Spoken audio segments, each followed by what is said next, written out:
Together, we will begin the next great chapter in the American story with 3 words that will ring from coast to coast, from sea to shining sea. Yes, we can. Thank you, New Hampshire. Thank you. Every president, every leader has strengths and weaknesses. One of my strengths is I have a pretty even temperament. I don't get too high when it's high, and I don't get too low when it's low. I never thought in my lifetime that it would happen, but it happened tonight. It's a reality, and we did it. America is now more united. We did it. He has tried, and he has failed. I believe that he's an anarchist, and I believe that he is wanting to destroy America. Nearly everything that he has is an attack on basic American values. We're fed up with it. We're not going to take it anymore. I think the really interesting question is why it is that my friends in the other party have made the idea of preventing these people from getting health care their holy grail. Despite all the noise and the lies and the distractions, that we're going to cut through all that and remember who we are. Everybody deserves fair treatment, equal treatment in the eyes of the law and the state. I am not a fan of discrimination and bullying of anybody on the basis of race, on the basis of religion, on the basis of sexual orientation or gender. But on this January night, at this defining moment in history, you have done what the cynics said we couldn't do. Yes, you can. Yes, we can.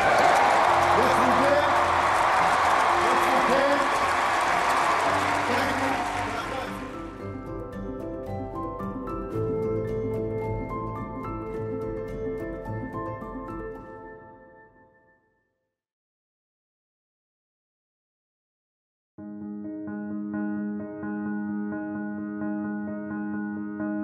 On August 4th, 1961, Barack Hussein Obama II was born in Honolulu, Hawaii.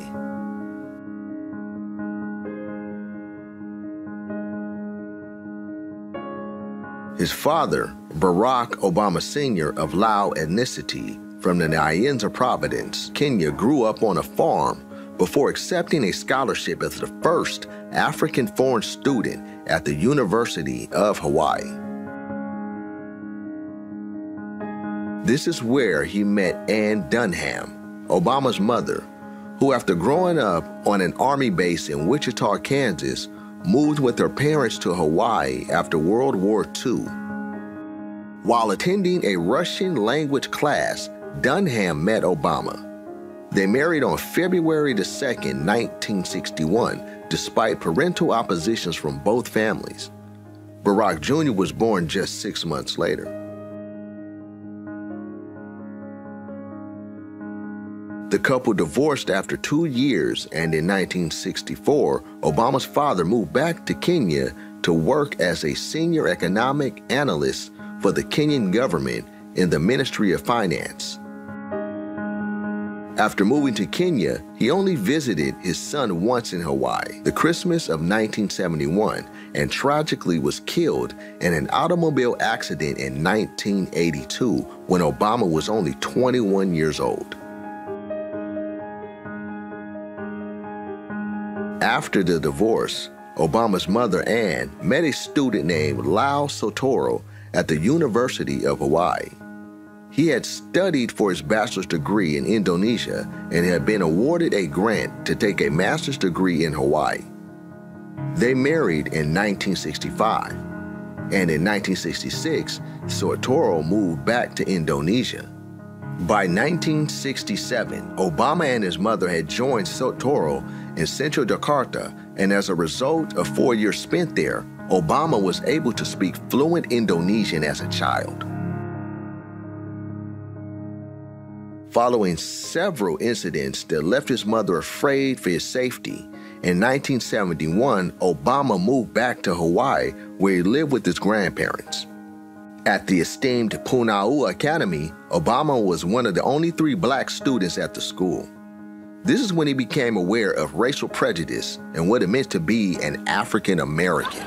They called me all sorts of things. They called me Alabama. They called me Yo Mama. I had to explain, no, it's Obama.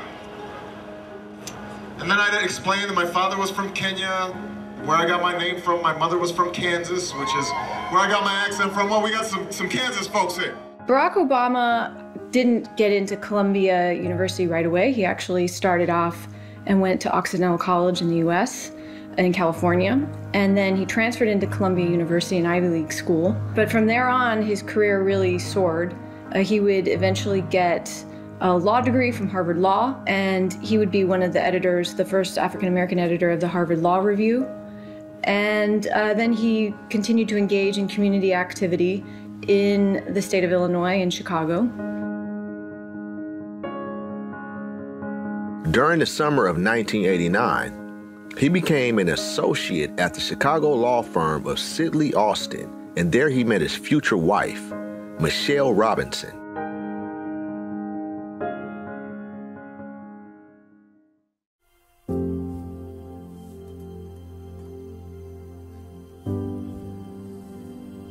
Michelle LaVaughn Robinson grew up in the south side of Chicago. It was primarily a white area when she moved in, and then it became a mostly African-American area by the time she left. She grew up with a very working class family. Her dad was a shift worker. He put on his uniform every day. Her mother went back to work in order to support the family, help raise the kids. She grew up with her brother Craig. They lived in a very small apartment above a home that her aunt owned. And basically the living room was cut up into like 3 living spaces. And she had a very small single bedroom with just a partition between her and her brother. In fact, it didn't actually go to the ceiling. So she and her brother Craig would throw a sock over back and forth at night. And they'd be like, "You up, Craig?" "Yeah, I'm awake." It was a very simple, humble beginning. But Michelle says that it was fundamental to her growth and development. Her parents gave her the foundation and the determination to succeed. Michelle says that her mom always said she was a little extra. She remembers vividly, even now, I think she was in kindergarten and she got the answer wrong on a colors test. And it bothered her so much that she went back to the teacher the next day and asked for a do-over, which she got, and she aced it. From the very beginning, Michelle Obama wanted to achieve. She wanted to get 100%. She wanted to be the best. And growing up in the south side of Chicago, she was not going to let her color, her socioeconomic position, anything hinder her from getting to the top. Michelle relates a very poignant story in the book about how when she was applying for colleges and wanted to go to Princeton, one of the guidance counselors at the school, even though Michelle had, top of her class, great grades, she'd been active in extracurricular things, she said to her, "I don't think you're Princeton material." And Michelle, what she did was she ignored it. She went to the assistant principal and got a recommendation from them instead. Michelle says, "I wasn't going to let one person's opinion of me dislodge everything about me that I knew was true." This is, to me, one of the most inspiring things. From the very beginning, Michelle has been telling other women not to let someone's opinion of you determine who you are. Not just women, but everyone. And the fact is, Michelle herself faced people doubting her from such a young age, even in high school, but she didn't let it stop her from achieving her dreams.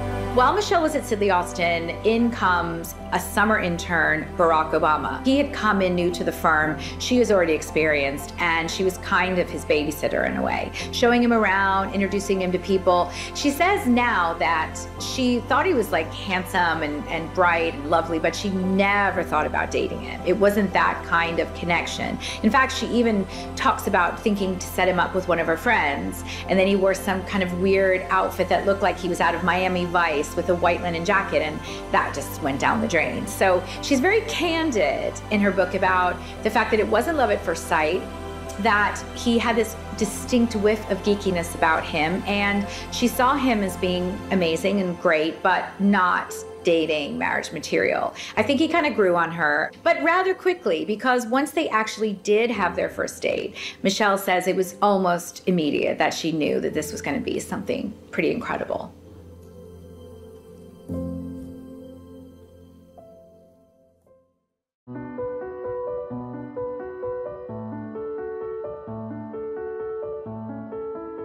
After graduating with his law degree, Obama moved back to Chicago, where he became active in the Democratic Party. He has been credited with helping Bill Clinton win over Illinois through a drive that registered tens of thousands of African Americans to vote.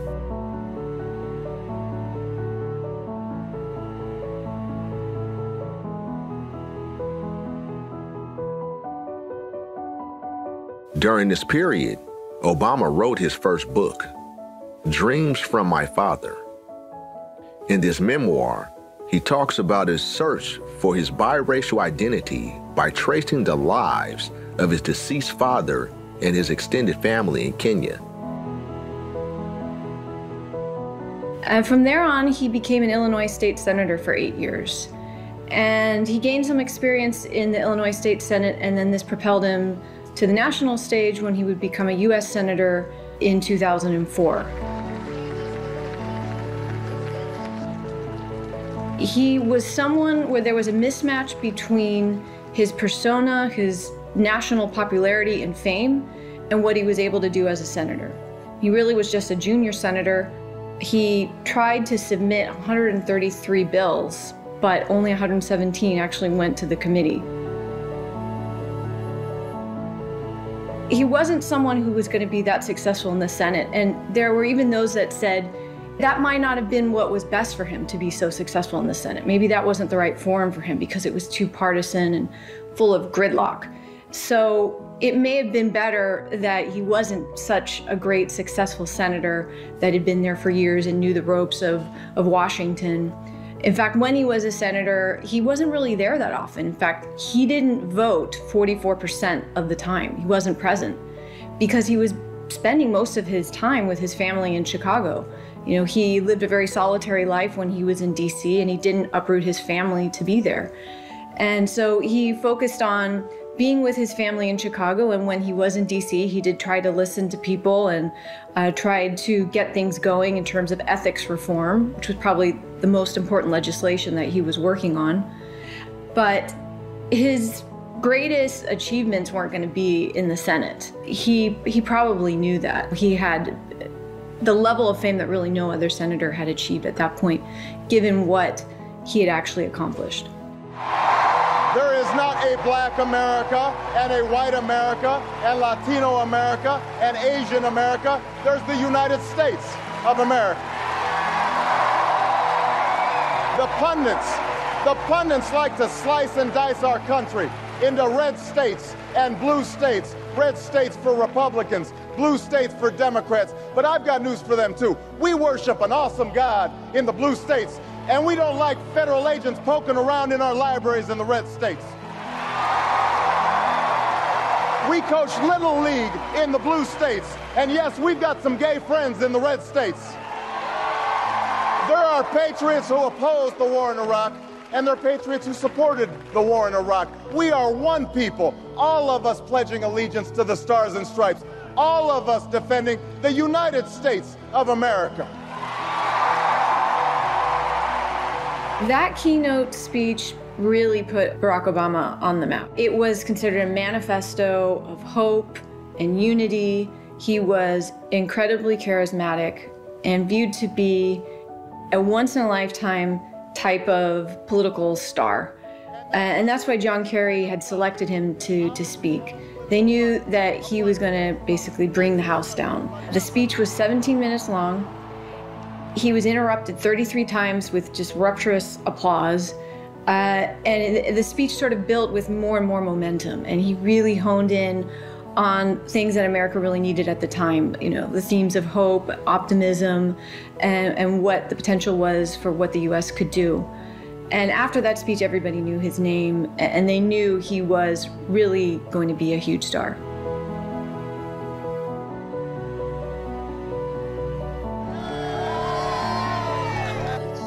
Obama's Republican opponent for the Senate bid was Jack Ryan. However, in 2004, Ryan withdrew from the race and was replaced by Alan Keyes. In televised debates, Keyes and Obama expressed opposing views regarding abortion, stem cell research, tax cuts, school vouchers, and gun control. History was made in November 2004 when Obama won by 70% of the vote to Key's 27%, the largest electoral victory in the history of Illinois. Well, in the lead up to the election campaign in 2008, it was just tremendous turmoil, discontent, because the economy had been doing so badly. There was one point in 2008 that 170,000 jobs were being lost in a month. Unemployment was almost at 8%, and there was real pessimism and concern about the U.S.'s future. I mean, there was a general consensus that the invasion of Iraq had not been going well, that the U.S. had overstretched itself, and there was real questions about the U.S.'s leadership just in the world and whether or not it was capable of getting itself out of this terrible recession that was hitting. As the Bush years were winding down, I think there was a general malaise and suspicion of politicians. We had been kind of mired in this murky war in Iraq, and it didn't even seem like we'd done that for the reasons that we were told. We've been lied to. And I think a lot of Americans were deeply angry and suspicious. So here comes this guy who seems kind of anti-establishment. Barack was a young senator. He didn't have a lot of political experience. Up until that time, he was the presidential candidate with the least amount of experience.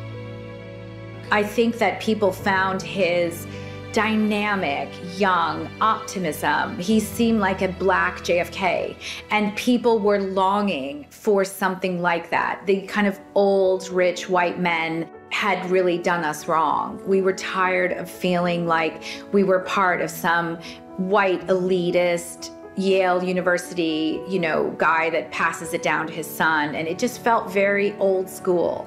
The Obamas were a breath of fresh air, literally. And even people who were diehard Republicans, diametrically opposed to every single policy position, like my mother, loved them because she said, this is what we need. We need this kind of breath of fresh air. We need this kind of new energy to be brought into the White House.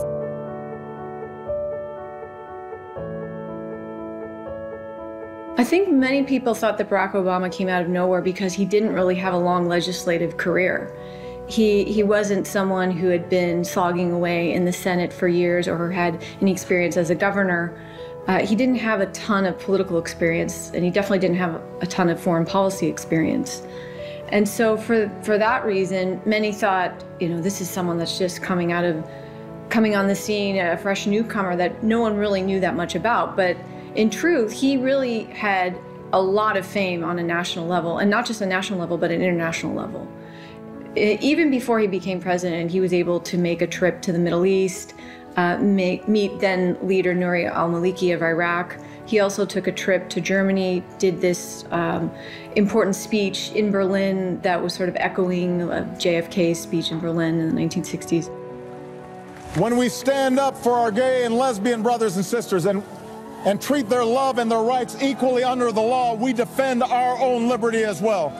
We are more free when all people can pursue their own happiness. He had more than just local attention. He had national levels of attention. He had international fame.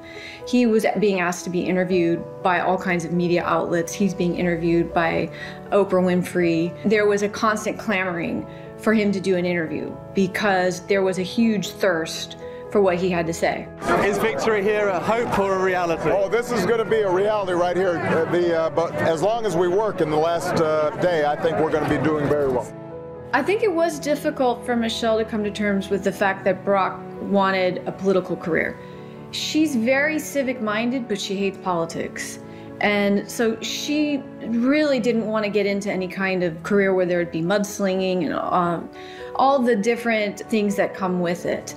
But as always, she wanted to support Barack in whatever aspirations that he had. I think she understood that he had aspirations for greatness and was capable of achieving these types of things. And that he's sort of a once-in-a-lifetime type of person, that a type of candidate that the world had never really seen before, definitely the US had never seen before, and that she was going to need to support him. And that didn't necessarily mean that she had to let go of her own ambitions. It just meant, that she needed to be side by side with him and supporting him all along the way. I'm sure she was one of his biggest fans, but also one of the people that he trusted the most in terms of offering him advice. We are one people. We are one nation. And together we will begin the next great chapter in the American story with 3 words that will ring from coast to coast, from sea to shining sea. Yes, we can. Thank you, New Hampshire. Thank you. I think the campaign experience was draining for all of Barack Obama's family. They were constantly on the road and having to deal with, raising kids on the road. Michelle Obama was having to give a lot of speeches, and this kind of carried on into the 8 years that she was in office. I mean, she was exhausted, and he talked about how she was looking forward to being able to do so many things that she couldn't do before. I mean, it was something that, she really gave up a lot in order to support him and for this goal of achieving something for the greater good. I mean, I think she really felt that this was something that she needed to chip in on and be supportive of. Not because she really wanted to do it, that this would have been her first choice, but she just felt it was the right thing to do. Michelle Obama knew from early on that her husband was very special. She tells a famous story in her book about they were lying in bed together one day and he was looking off into the distance, and she very famously said to him, a penny for your thoughts, and thinking perhaps he might be thinking about their relationship or their impending marriage. And instead he said, very truthfully, I'm thinking about income inequality. So he was a very serious-minded, smart guy. And Michelle knew he had great political aspirations, but she's very candid about the fact that she didn't actually think he would win or could win the presidency. She says, ultimately he was a black man in America, and I didn't think he could win. She supported him, but she had reservations and doubts. She doubted whether it would be good for their family, whether it would be good for him and her and their marriage, and all kinds of things. However, when it became clear to Michelle that her husband was really set on running, she decided to support him wholeheartedly. In fact, there was one stage where she did something like 38 campaign appearances in just a number of weeks. And women all over this country who work hard every day but earn less than men in similar jobs. And believe me, when we're paid less, we know. She was very much behind him in his drive for the White House, even if she had her own private doubts, both about whether it was something good for them and also about whether it was even possible for him to get elected. See, back then, I didn't know what my future held. I didn't know that I'd be accepted to a top university. I didn't know that I'd go on to get a law degree and become an NGO director and eventually First Lady of the United States. Those kinds of achievements seemed totally out of reach when I was your age. Michelle herself has always been very ambitious and career-driven, and she's been very open about the fact that it was really difficult to subjugate her own desires and ambitions in order to support his. There were many points during the early election campaigns and his run for Senate where she had to kind of suck it up and deal with the family stuff, deal with the IVF, deal with the girls and the girls' schedule, and he wasn't home. He was not present. He was out campaigning on the campaign trail, or he was in a meeting, he was in Washington, and she did, and she said it was not an easy decision, and it was not an easy thing to do because she had her own dreams and ambitions, and she had to sublimate those in order to support him, but she doesn't regret it, and it was the right thing to do, and she found her own voice as First Lady. But I love the fact that she was so honest about the fact that she had her own degree, she had her own law degree, she was his boss, and now she had to kind of put that aside to some degree in order to help him achieve his dream. Yes, we can!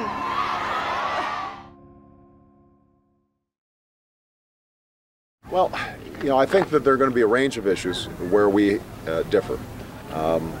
On foreign policy, I think that she tends to think more conventionally at a time when we're facing a series of unconventional threats. And so how aggressive we are in direct diplomacy, what kinds of messages we're sending to the world with respect to how we deal with an issue like Iran. The degree to which she may be willing to go along with Bush policies that could provide a rationale for keeping troops in Iraq longer or engaging in aggression towards Iran, those are all areas where we've got some specific differences. The primary race between Barack Obama and Hillary Clinton was incredibly close, and it got actually really nasty. Probably even nastier than the actual campaign when Barack Obama ran against Republican candidate John McCain. This primary got very dirty. Both sides were accusing others of different transgressions. Hillary Clinton was very critical of Barack Obama's suitability for the position, his experience. She talked about how he didn't really have any foreign policy experience, that he was really a newcomer. And he, in turn, criticized her as being part of old politics, and that's what we really needed to fix.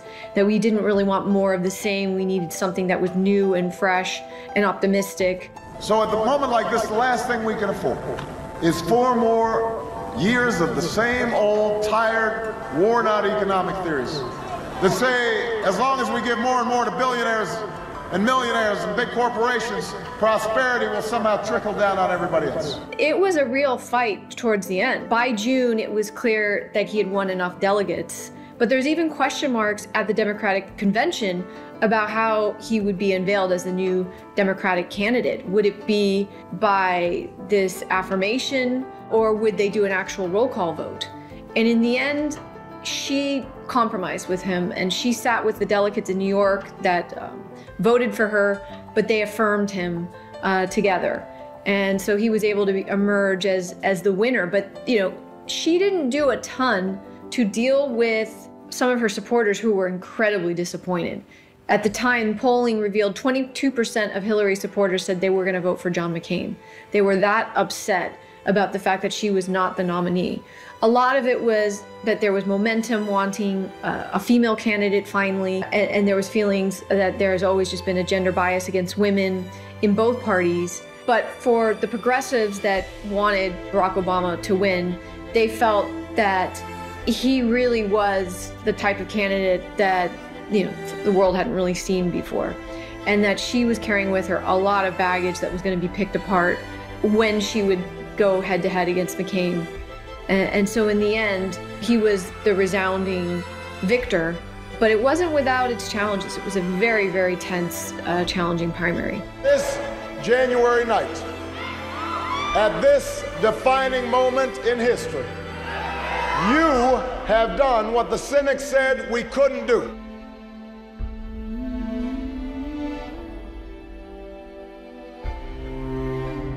The real election between John McCain, the Republican candidate, and Barack Obama was contentious, but not as contentious as the primaries. John McCain at times even defended Obama when he was being criticized as not being a good man. And John McCain stepped in and said, you know, no, he is a good man. And so I don't think there was quite the mudslinging you've seen in maybe some other campaigns, but it was an exhausting campaign. When the campaign first kicked off, he was leading John McCain by about 3 percentage points. By the time November rolled around, or the latest polls were in October, he was leading John McCain by a margin as large as 10% and as small as 5%, but it was a pretty sizable margin that he was going to win the popular vote, at least. There was a pretty strong sense that he was going to pick up some of these key battleground states as well. So going into election night, after Ohio had been won, it was pretty much sorted out. But there were some really key states that were won on the East Coast. Virginia, probably the most important one. North Carolina, though it only has 15 electorals, it was a state that, you know, had been for so many years been Republican. I mean, in the end, Barack Obama won with 52% of the popular vote. He won 338 electors, so that would be considered a landslide. The voter turnout was just huge. 130 million people came out to vote. Voter turnout was 64%, which was one of the highest voter turnouts. But in 1 week's time, we can choose an economy that rewards work and creates jobs and fuels prosperity from the bottom up. In 1 week, we can choose to invest in health care for our families and education for our children and renewable energy for our future. In 1 week, we can choose hope over fear, unity over division, change over the status quo. In 1 week, we can come together as one nation and one people and choose our better history. You know, it was just considered to be a resounding victory for him. He raised $650 million, which was the most really any other candidate had raised. He broke the record for the most raised in 1 month that had been previously held by John Kerry. He was able to raise $55 million in just 1 month's time. His campaigning ability was just off the charts. Like, no one had ever seen this type of campaigning ability. And what they always comment on is the way he was able to campaign on the ground and really have this grassroots type of campaign and really motivate people to the polls and motivate people to support him. The other incredibly notable thing about his campaign was his ability to harness all the new innovations in technology and take advantage of this. He really was the Facebook candidate, the Twitter candidate, the YouTube candidate, and he used all different types of technological platforms to connect with voters in ways that his opponents were just lagging behind. I mean, there was really no comparison with what Barack Obama was able to do in reaching out to his supporters through constant, text messages, emails, compared to John McCain, who wasn't really tapping into this very well. And this really inaugurated a new type of campaign style that hadn't really been seen before, that you were going to need to motivate people, connect with people through these different types of platforms, because there was a growing increase in usage. And in particular, if you wanted to bring out young voters, you were going to really have to capitalize on this. There's new energy to harness, new jobs to be created, new schools to build, and threats to meet, alliances to repair. The road ahead will be long. Our climb will be steep. We may not get there in 1 year or even in 1 term. But America, I have never been more hopeful than I am tonight that we will get there. I promise you, we as a people will get there.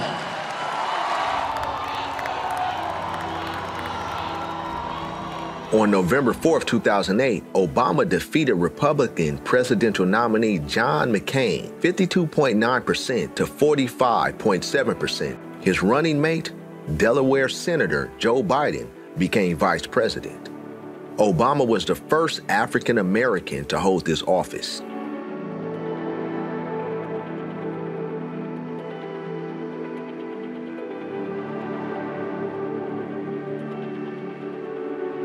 The actual night itself, there was quite a bit of optimism because Obama was going into the night with a lead in the polls by 5 to 10%.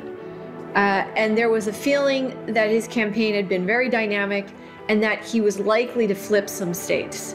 So in the end, you had him winning 338 electoral votes, winning 52% of the vote, and he flipped 7 states that had been previously in the hands of Republicans.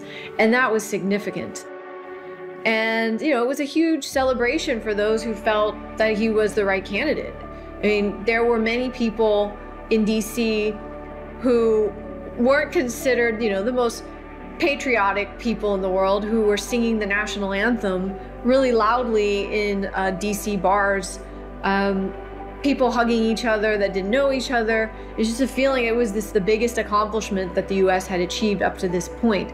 But at election night, the electoral victory was, for many people, one of the greatest moments for them. And they probably agreed with what Michelle Obama had said earlier that year, that it was a moment where Americans felt proud. Did you not think it could happen? I never thought in my lifetime that it would happen. But it happened tonight.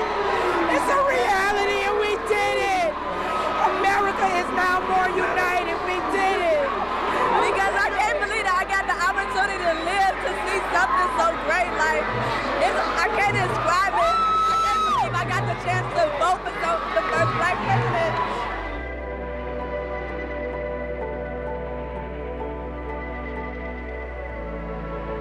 generations who lived through racial oppression never believed anything like this would be possible.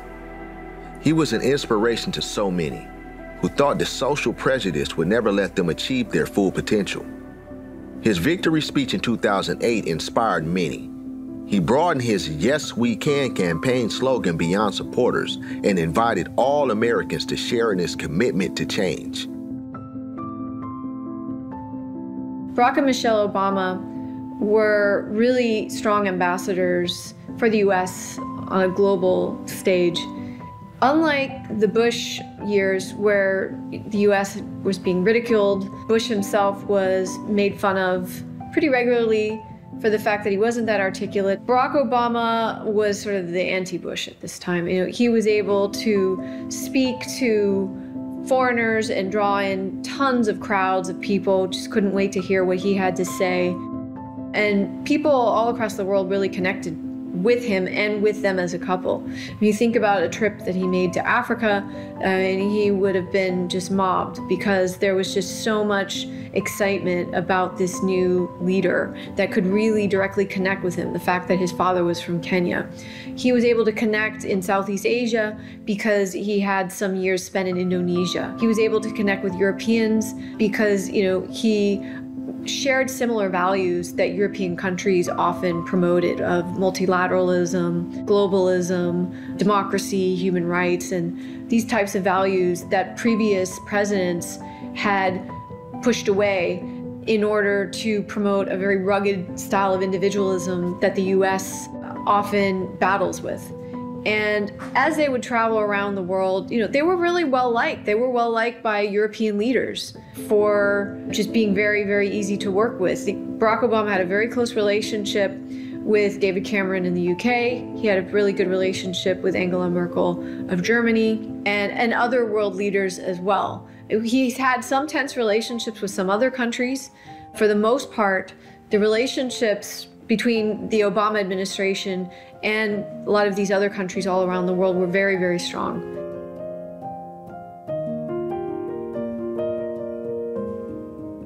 I think one of the most difficult and shameful aspects of American history is the history of slavery and the fact that you have citizens whose ancestors were treated so terribly, were enslaved, weren't considered equals, weren't considered human beings. It's a legacy that lives on still to this day. I mean, you can still see the effects of it in the southern parts of the US. So for Michelle Obama, there was a lot of meaning to first just being the first African-American, first family, just living in this house, but her acknowledging the fact that this was a house that had been built by slaves. And she held very personally the fact that the US had come a long way, but there's a huge stain on its history.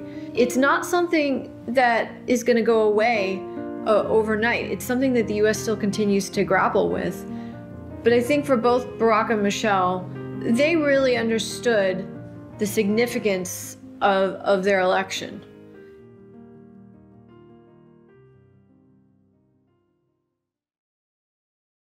Preserve, protect, and defend the Constitution of the United States. So help you God? So help me God. Congratulations, Mr. President.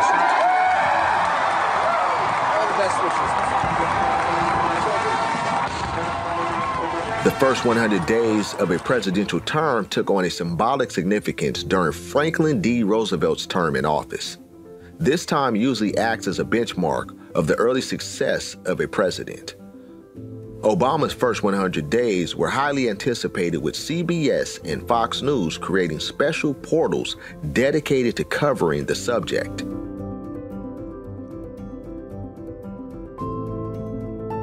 When he first took over this first 100 days, his approval rating was pretty solid. It was 56%. He had achieved a really important piece of legislation, and that was an American Economy Recovery Act. So this bill was over $800 billion, and it was a bill signed that was hoping to improve infrastructure, Medicare, healthcare, unemployment benefits.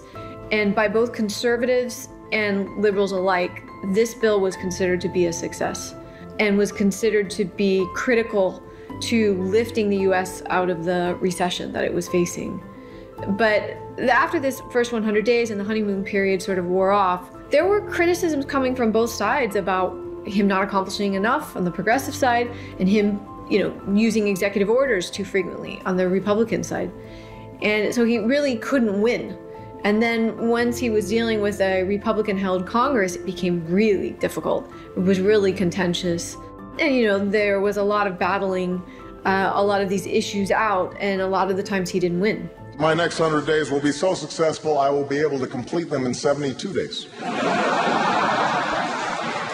And on the 73rd day, I will rest. Today, after a difficult decade that began with war and ended in recession, our nations have arrived at a pivotal moment once more. A global economy that once stood on the brink of depression is now stable and recovering. After years of conflict, the United States has removed 100,000 troops from Iraq. The United Kingdom has removed its forces, and our combat mission there has ended. In Afghanistan, we've broken the Taliban's momentum and will soon begin a transition to Afghan lead. And nearly 10 years after 9/11, we have disrupted terrorist networks and dealt al-Qaeda a huge blow by killing its leader, Osama bin Laden.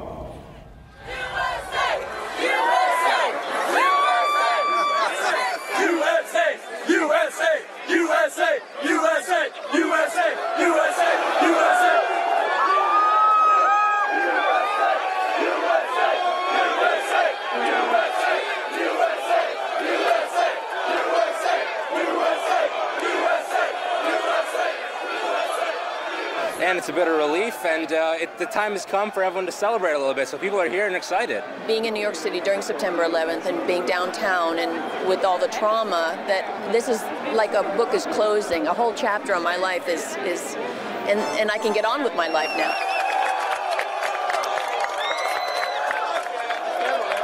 What today showed is that Democrats and Republicans can put a stake in the road and say that we finally got the world's better without him, and that we can start to bring our troops home today.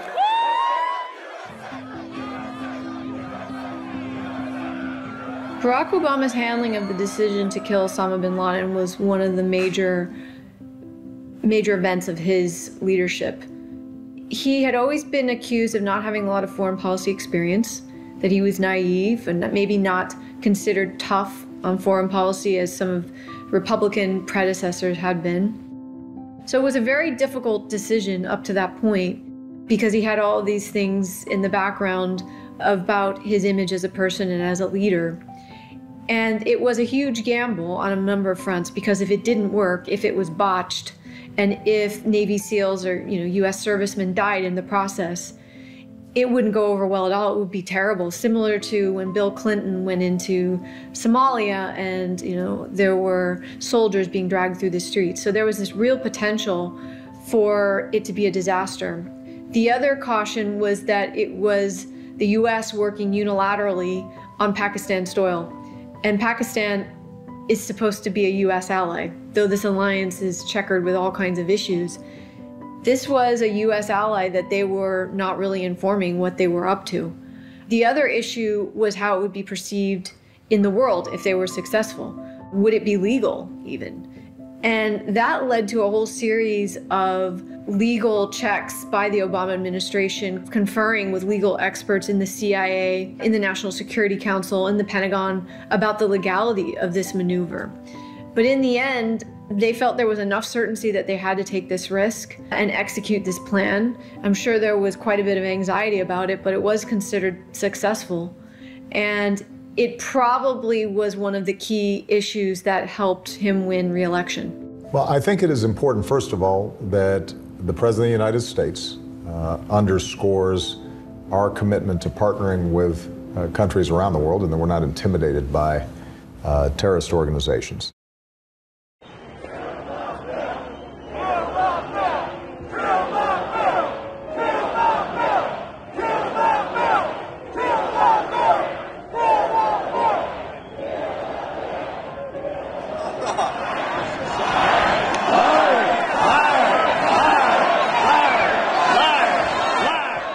To be uninsured in the US is a very vulnerable situation because if you get sick and have to go to the hospital, you could wind up being bankrupt.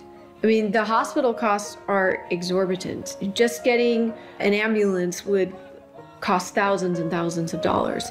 And so you are so vulnerable in the US if you are uninsured. As long as you're healthy, you're okay. But if you're sick, if you're suffering from any type of illness that is serious, you will not be able to afford the health care costs. Affordable Care Act is moving forward. That funding is already in place. You can't shut it down. This is a law that passed both houses of Congress, a law that bears my signature, a law that the Supreme Court upheld as constitutional, a law that voters chose not to repeal last November. Well, the fight to get the Affordable Care Act was this huge battle, and Republicans were incensed about it because they were worried that it was going to put too many restrictions on people for their choice available to them. They were worried that it was more of a mandate that forced people to get insured that didn't want to get insured, and it forced them to take on a plan that was going to require them to pay higher premiums than they might want. The Republicans fought tooth and nail to prevent this from getting passed. I think the really interesting question is why it is that my friends in the other party have made the idea of preventing these people from getting health care their holy grail, their number one priority. The one unifying principle in the Republican Party at the moment is making sure that 30 million people don't have health care. And presumably repealing all those benefits I just mentioned, kids staying on their parents' plan, seniors getting discounts on their prescription drugs, I guess a return to lifetime limits on insurance, people with pre-existing conditions continuing to be blocked from being able to get health insurance. That's hard to understand as an agenda that is going to strengthen our middle class. But, in the end, the Obama administration really pushed through this legislation as quickly as they could. Republicans were incredibly critical of this, but they knew the significance of this. They knew that this was really important. They knew that there were 22 million Americans that were uninsured. They knew that the current game was set up that insurers were going to always really reject Americans that were sick, because the way it worked was if you had a pre-existing condition, you could be denied health insurance and your premiums could be raised just because of that. And the Obama administration knew that they needed to change this, that this was going to be the signature piece of legislation, was that they needed to get more and more people insured. They needed to prevent health insurance from being something that was unattainable, and they needed to make sure that healthcare wasn't something that pushed you into bankruptcy. And so these key changes were really, really significant. If there's anyone who's worried that the last 4 years are the best we can do, if there's anyone who fears that the American dream is fading away, if there's anyone who wonders whether better jobs and better paychecks are things of the past, I have a clear and unequivocal message. With the right leadership, America is about to come roaring back.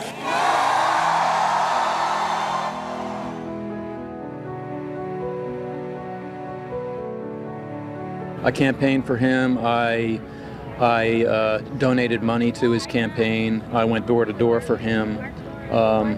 And then after all that, you're not going to vote for him next time, maybe? I haven't really made up my mind, I just want him to stand up and fight for the people, the people who elected him. He's dropped lots of drones. He's killed lots of people with drones. He hasn't stood up for the environment the way he said that he was going to. And many other things. The early years of his presidency, he tried so hard to reach out to, the other side of the aisle, to those that didn't vote for him, to be this person who was compromising. And to some extent, his very liberal supporters were getting tired of this. We're getting tired of the fact that he was not doing enough, or that felt that he was going too far to compromise with the other side. He's been a huge disappointment, and he doesn't seem to understand why He's ignored so many of the things he said he would do. The trade is a good word for what we feel. And I say we because the people that I hang out with are, of similar mind. It's not possible to please both sides. And now we're in an era where everyone's an extremist. There doesn't seem to be a lot of strength in the middle. Obama wants to put a 10-year ban on assault weapons, and that just should not happen, because we have 2 AR-15s at my house for protection, and I think that that's the Second Amendment. He has tried, and he has failed. I believe that he's an anarchist, and I believe that he is wanting to destroy America. Nearly everything that he has is an attack on basic American values. We're fed up with it. We're not going to take it anymore. Similar to the 2008 debates, there were 3 debates, and the same in 2012. He would always win these debates. There was one debate where he was a little bit more lackluster, but he was able to come back with more energy, more efficiency. He had the added concern, unlike Mitt Romney, that he was trying to run for president again while also being president. So that's a much more difficult task. So I think in some of the debates he was a little bit tired, but ultimately, he's a much more effective speaker. There wasn't the same level of optimism as there had been, but the economy was really starting to improve. He had gained some credentials for the killing of Osama bin Laden. He clearly was popular on the world stage, and he could, prior to the 2008 campaign, say he did have political experience, and that he knew how to negotiate with leaders, that he had this kind of foreign policy experience that his opponent, Mitt Romney, did not have. He was a much better candidate than Mitt Romney at appealing to working class voters. Romney really couldn't do that. He was someone who was just so incredibly rich that he was very out of touch.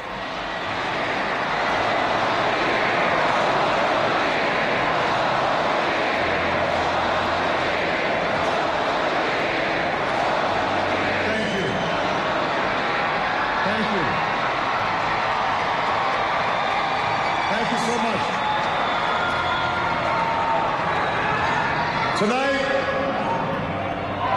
more than 200 years after a former colony won the right to determine its own destiny, the task of perfecting our union moves forward.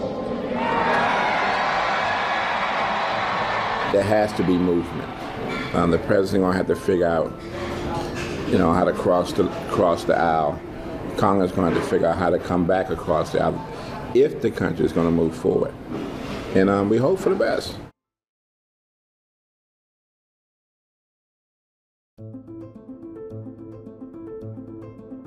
Inclusivity was an important issue for both Obama and his wife. And during his time spent as president, Obama was a champion of LGBT rights. Everybody deserves fair treatment, equal treatment in the eyes of the law and the state. And that includes gays, lesbians, transgender persons.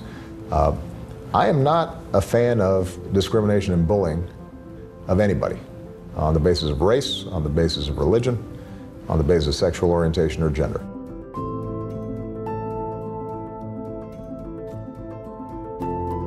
One of Barack Obama's accomplishments was in repealing Don't Ask, Don't Tell. And this was a policy where gays weren't able to reveal their sexual orientation in the military. It was a policy that was considered to be really behind the mood of the nation, that more and more states were pushing towards allowing for same-sex marriage. And, he was a champion of LGBT rights, and he pushed for more inclusivity, but was also trying to strike down against hate crimes, against all individuals, but in particular gays and lesbians. And he was more forceful in this than previous Democratic presidents have ever been. Previous Democratic presidents had compromised on this matter. They may have personally felt that the gay community deserved equality, but they didn't really fight for it. For we are not a nation that says, don't ask, don't tell. We are a nation that says, out of many, we are one. We are a nation that welcomes the service of every patriot. We are a nation that believes that all men and women are created equal. Those are the ideals that generations have fought for. Those are the ideals that we uphold today, and now it is my honor to sign this bill into law. The mood of the nation was shifting, but he was the right president at that time to usher forward a series of reforms that were really needed. On June 26, 2015, the U.S. Supreme Court issued a landmark ruling that granted same-sex couples a constitutional right to marry. The decision rested in part on the court's interpretation of the 14th Amendment. The justices ruled that limiting marriage to heterosexual couples violated the amendment's guarantee of equal protection under the law. The U.S. embodied progress throughout the world.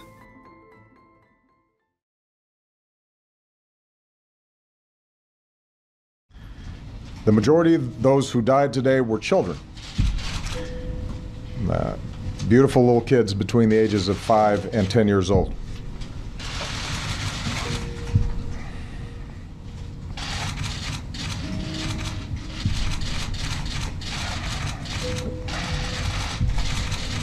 They had their entire lives ahead of them. Birthdays, graduations, weddings, kids of their own.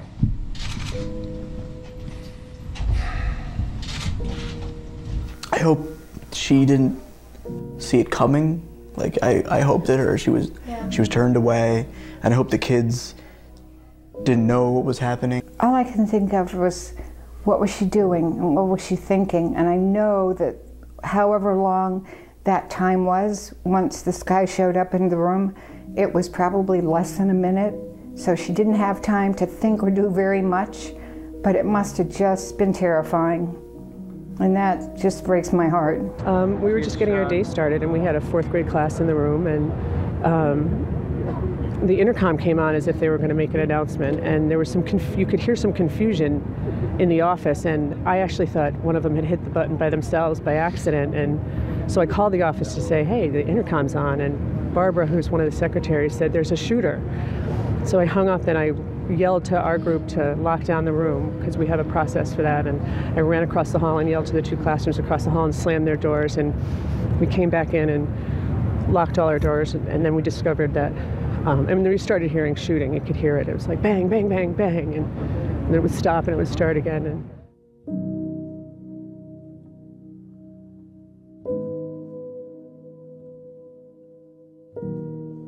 to see some of them there, you kept thinking, Dylan's around here somewhere.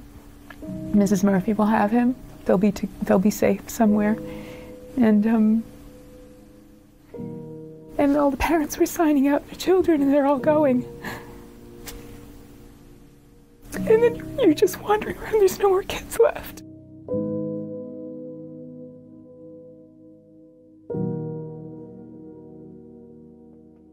Among the fallen were also teachers, men and women who devoted their lives to helping our children fulfill their dreams. So our hearts are broken today for the parents and grandparents, sisters and brothers of these little children, and for the families of the adults who were lost. Our hearts are broken for the parents of the survivors as well. For as blessed as they are to have their children home tonight, they know that their children's innocence has been torn away from them too early, and there are no words that will ease their pain. The worst day of his presidency was in December 2012, when there was a massacre at Sandy Hook Elementary School. You could really feel how emotional he was by this event, and how torn he was, and how horrible he felt for these families. That this was not just a photo op, a speech that, some politician has to give, where they're going through the motions. I mean, he seemed to be really connecting with the pain that these families must have been feeling, and seemed to be very committed to trying to do something about it. If you ask me where has been the one area where I feel that I've been most frustrated and most stymied, it is the fact that the United States of America is the one advanced nation on earth in which we do not have sufficient common sense gun safety laws, even in the face of repeated mass killings. And if you look at the number of Americans killed since 9/11 by terrorism, it's less than 100. If you look at the number that have been killed by gun violence, it's in the tens of thousands. And for us not to be able to resolve that issue has been something that is distressing, but it is not something that I intend to stop working on in the remaining 18 months. You know, it's hard to believe that it has been 8 years since I first came to this convention to talk with you about why I thought my husband should be president. Remember how I told you about his character and conviction, his decency and his grace, the traits that we've seen every day that he served our country in the White House. As president, he was someone that initially was really trying to unite the public behind this idea that we can all do this, we can achieve this together. And he was trying to use his great oratory skills in very well thought out speeches to bring everybody together. Unfortunately, he wasn't able to completely do that because of the nature of US society still, that there's still such high levels of racism. And in many ways, some of his presidency was affected by the fact that he was constantly having to react to claims that he was Muslim or claims that, he was anti-American in some way. And so he was having to react more so than being able to be proactive in some levels, on some levels. But ultimately, as a president, you'd have to see him as very pragmatic, very calm, very measured, someone who valued intelligence, valued insight, valued experience, valued evidence, wanted to make decisions based on evidence and not based on what his gut was, and really was an intellectual to a far greater degree than maybe some previous presidents had been, and was just looking for what was the best solution to a problem. I am asking you to hold fast to that faith written into our founding document. That idea whispered by slaves and abolitions, that spirit sung by immigrants and homesteaders and those who marched for justice, that creed reaffirmed by those who planted flags from foreign battlefields to the surface of the moon, a creed at the core of every American whose story is not yet written. Yes, we can. Yes, we can. Yes, we can.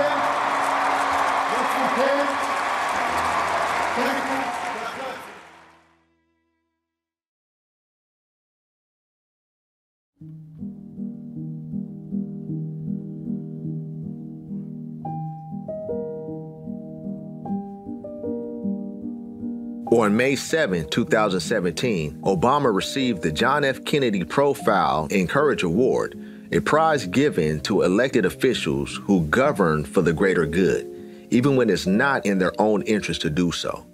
Specifically, he was honored for his passing of the Affordable Care Act, which secured health coverage for millions of low-income Americans. I think for Barack and Michelle's children, Sasha and Malia, growing up in the White House probably wasn't easy.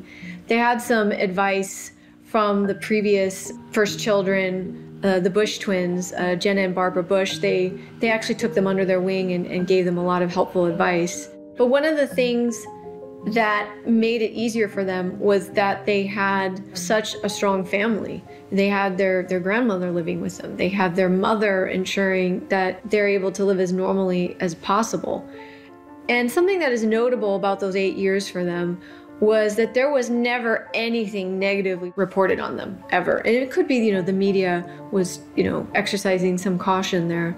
But even since they have now, become younger adults and are no longer living in the White House, they have earned a reputation for just being really solid, well-behaved girls that have been really raised well.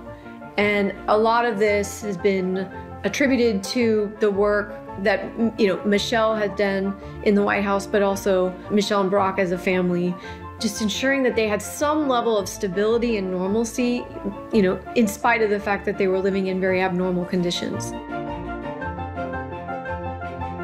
One of the things that's significant about Barack Obama is that in spite of the fact that he was president of the United States, he still says that his greatest pride is raising his two daughters. Later on in this year, Obama moved his oldest daughter, Malaya, into Harvard University with Michelle. In November 2017, Obama returned to Chicago. He is readjusting to life outside of the White House. Barack and Michelle Obama have been developing a much broader portfolio of projects since leaving the White House. In 2018, they signed a deal with Netflix to produce a set of films for the streaming service under their new production company, Higher Ground Productions, which would be touching on issues of race and class, democracy and civil rights, and much more. Obama was also asked to make a speech at John McCain's funeral, his opponent in the 2008 presidency race. Obama used this opportunity to speak out against the status of the current political climate.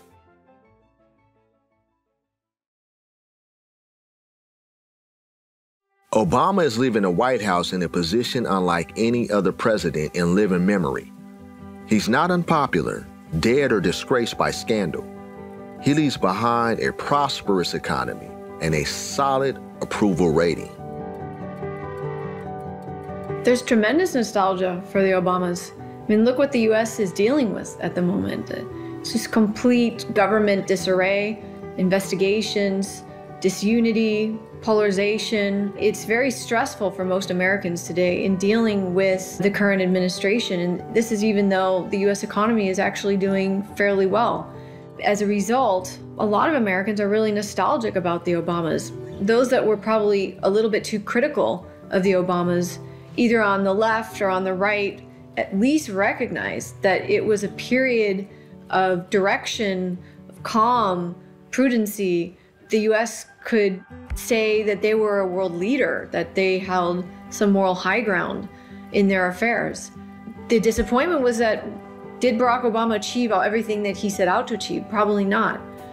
But in looking at and reflecting upon the past 8 years, you would notice that there was a lot more legislation achieved than probably many of his supporters even know.